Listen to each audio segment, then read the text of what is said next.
So what made us think that dogs might be able to smell cancer? Well, the story started many years ago when the first anecdotal stories started to appear around the world, people reporting that they believed their pet dogs could smell cancer. Now, the story started for me when a friend of mine had this experience and her dog warned of a malignant melanoma on her calf. These stories were reported in the medical journal The Lancet on 2 occasions, and it got us thinking, could we actually train dogs to identify the odour of cancer? This we did in collaboration with the Bucks NHS Trust, and our paper was published in September 2004 in the British Medical Journal. It was the first robust proof of principle study showing that dogs could indeed be trained to smell and identify the odour of cancer reliably.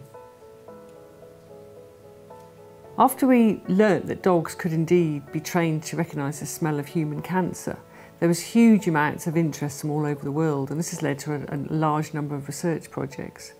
In the UK, we continued this work, and in 2008, Medical Detection Dogs, the charity, started, and our work has continued from there.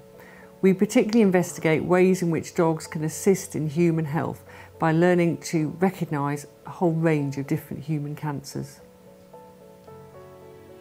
A cancer alert dog is not trained to go and identify cancer on the actual person themselves.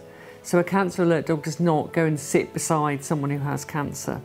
What these dogs are trained to do is to recognise the odour signature. This is the volatile pattern or the smell that cancer cells give off in samples. So the dogs are trained to recognise and screen samples of either breath or urine, but they would never work by going up to a patient and sitting beside that patient. Our dogs are helping with this important cancer research, but the charity has a complete no kennel policy. So all our dogs live in homes with families and just come to work Monday to Friday and have the weekend off. So there are 2 ways in which the dogs are going to make a huge difference to the way in which cancer is diagnosed in the future.